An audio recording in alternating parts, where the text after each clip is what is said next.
How often should I clean my call, change out the reed, replace the cork? Find out today. Plus, what if you want to change the way your call sounds? Well, on this video, I'll show you. I'm Joel Strickland, and this is Surviving Duck Season.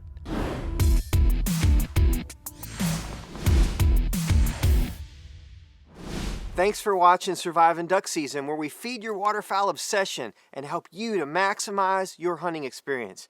Now, as duck season is opening up all over North America, there's lots of guys thinking about getting their call in tip-top shape. And today, we're talking about tuning and maintenance of your call. If this is the first time you've seen the content on our channel, we have lots of hunting videos and literally the very best library of tips, tactics, and calling instructionals that you can find anywhere in one place. And if you're an obsessed duck hunter, you're in the right place. So don't forget to subscribe. Now let's first talk about maintenance of your call. How often should you clean your call, replace the reed or the cork? Before I answer that question, let's first start off and kind of go through just some of the parts of the call just so that you understand what my terminology is. Some people use different terms just so we're all on the same page here. This is a J-frame call, which is probably the most common style of call that most of y'all have if you've got a single reed call. And it's a J-frame because it talks about the way that the tone board is. And so you can see this makes a J if you were to take out the cork on the inside. And so this is your tone board, which is this part of it right here. And then the reed is here. The cork, or a wedge is right here.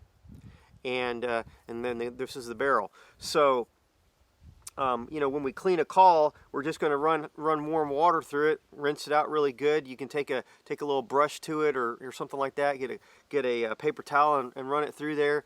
Poke it out. Just make sure you get the call good and clean. But as far as changing out the reed and changing out the cork, it just depends on how much you're blowing your call. I haven't really blown this call that much in the last few years. I just use it a little bit. I've been using a cut down style call. This is a Mondo that I've been blowing for probably about 5 years. I've kind of been blowing different Mondos for about that long. And they tend to need new reeds a lot more often just because of the nature of the way that you call. I do a lot of power calling, a lot of volume. There's a lot more pressure involved in blowing this call, and so therefore the reeds tend to break down a lot quicker. I blow the tips out of these things probably about once a week during duck season, and occasionally a little bit more often than that. So it by default gets cleaned just as often as I'm changing out the reed. As far as the cork goes, how often should you change out your cork? It depends on what kind of material you have, but average cork, it should last you a duck season, sometimes even a little bit longer than that. Again, depending upon how much you use it, how much in the elements it is, how many times it gets dunked in the water, blah, blah, blah, that kind of stuff. If you do have a call that has a cork in it, then, I would say, just as a general rule, replace it every year. When you take your call apart, you don't want to mess the reed up if you want to keep the reed. You just want to replace the cork. So, what I do is I just take and just very gently, side to side, pull it out. And then I'll set it off to the side for a minute. And then you can pop this cork out, usually with your fingernail. Now, if it's in there real good, then you might need to use your pocket knife or something like that. And so then I'll get another piece of cork. When you get ready to change out your cork, you get a new cork, put it in your mouth and chew on it for a little bit. It softens it up. And we'll take this reed and line it up where it goes all the way to the bottom.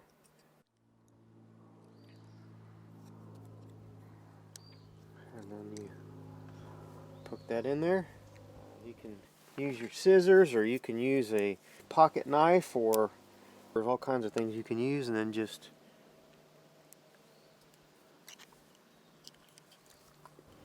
then get something to cut it with.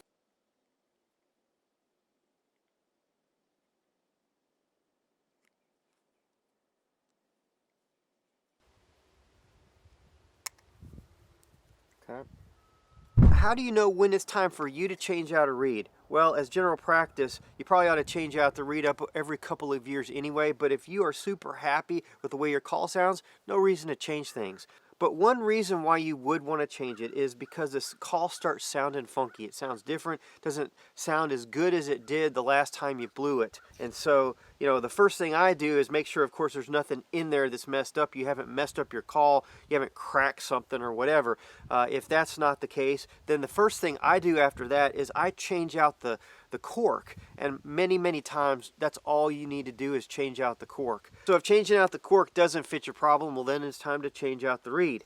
Now, most all of the major call manufacturers have pre-cut reeds designed for specific calls, and so you can reach out to them. You can go on their websites. Most all of them have a reed and cork kit that you can buy. You can tell them what call it's for. They'll send it to you. And if you don't modify your reed at all, that's probably all you have to do.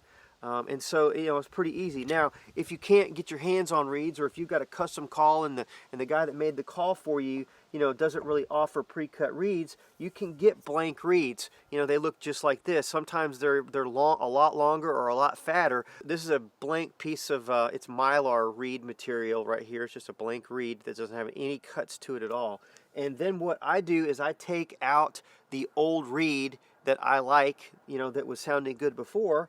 And like you see, this is what came out of one of my calls. You just take that and use it as a template for your other reed and cut it out based on that exactly. And that's really what I do. In fact, anytime I get a call and I get a reed the way that I like it, I'll always pull that reed out and cut a bunch of other reeds that are exactly the same. That way I've got some backups that I can quickly replace a reed if that's what I need to do. I like to keep in my blind bag with me a little packet of reeds, packet of corks,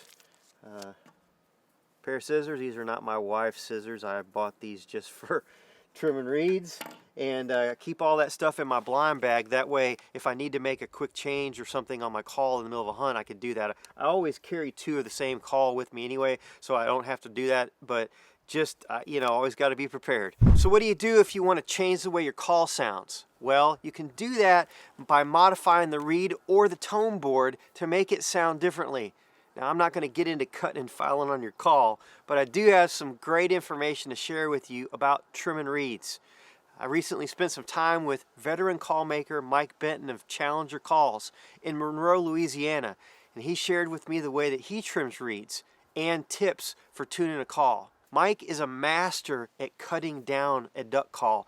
He's probably one of the most respected guys in the world for doing that. And he's been doing it for over 50 years, cutting down olts and that sort of thing. But he's got his own call company called Challenger Calls, where he designed and is manufacturing his own cut down calls. It was exciting for me to sit down and listen to the master as he showed me how he tunes calls. And Mike is showing me techniques with one of his cut down style calls, but you can do some of the same things with most any single reed call. Let's have a little lesson on tuning calls. Tuning calls, it's what I really enjoy doing the most. What I've found is you can do a lot with reeds, and reeds are the cheapest part of a duck call, okay? I cut these reeds, I get them on sheet material. It's Mylar, 14 or 10 mil Mylar, get it on sheets, and I cut it with a paper cutter, just in random widths that look about the width of my insert.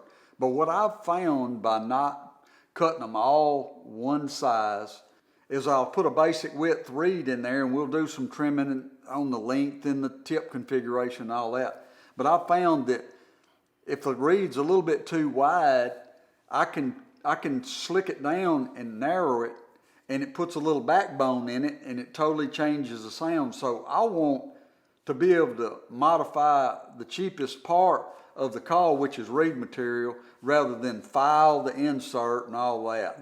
And I've gotten pretty good. It's like shoeing a horse. I've gotten to where I know which way to trim a tip configuration, a length or a width, to get a different sound. So like on this particular call right here, it's the old style insert, which is rounded. It's got obviously a 14 mil reed that I tuned this call, and gonna have them for sale later on.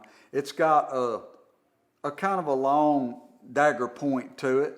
And once again, mine has a plastic plug rather than a cork notch. And you can just start right there.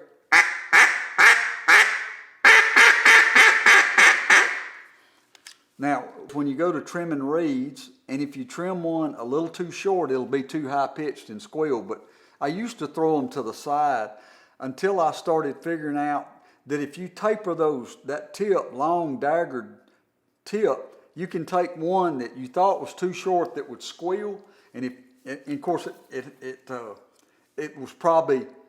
was a lot wider, like barely dog-eared, but you cut it and it squeals because it's too short. I found that if you just cut two long angles, it's just still the same length, it'll come right on in there and go from squealing like a pig to blowing as pretty a sound as you want.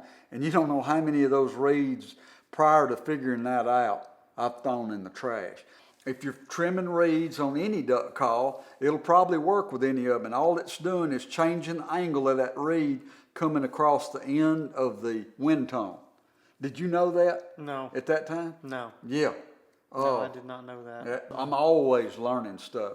Another thing is, everybody knows pretty much that you grab a reed before you cut it. Like here's just a blank, 14 mil blank, rectangle shape, and you go ahead and squeeze it and see it's got a natural bend. Right. Pretty much everybody knows that. I always put a 14 or a 10 right down here at the bottom, and on the side that lays on top of the call, because if you turn it upside down, after you clean it, you know it's wrong, okay? Right. So on this particular one, we'll just go ahead and dog ear it. Just guesstimate the length by resting the scissors on top of the insert. We'll put this dog ear in there. So what we'll do, we'll just go ahead and kind of notch it a little bit. Put this dog ear in there and see what it sounds like. It's probably going to be a little strong, a little hard, flat.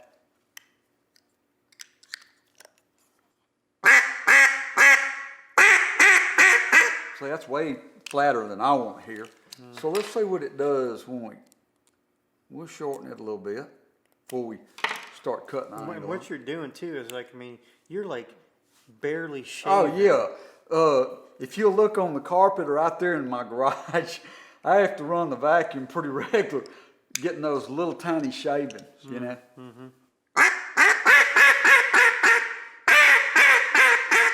See, that went higher. Yeah. I'm still not liking it. Yeah. So we're gonna really cut a good angle on it. Reed still kind of wide. I mean, it could be trimmed up on both sides. When you say trimmed narrow, up, down the entire length of the reed. The entire length, if I need to, before we literally throw this 10-cent reed away, you know. Dad we came up kind of tough, and he said, man, use it to the very end. That's what I like to do with my reed.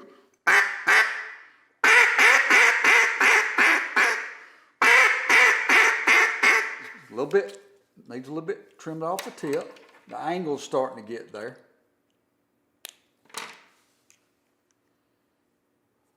It's just, like I say, it's like shoeing a horse. If you do this for about 50 years, something starts clicking.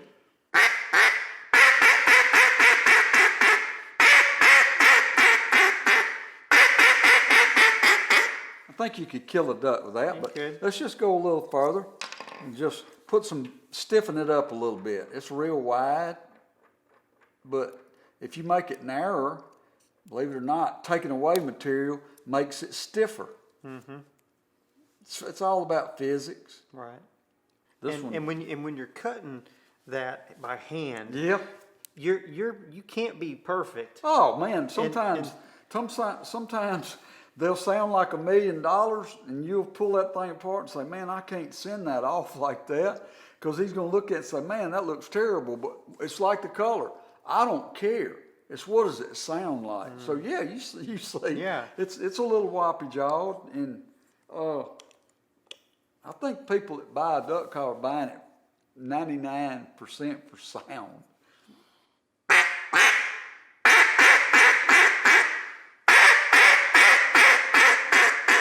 See how stiff that made it? Mm-hmm. I mean, it made it to where it even needs the tip cut off a little bit. It's amazing that you can go different directions. Different directions. Yeah.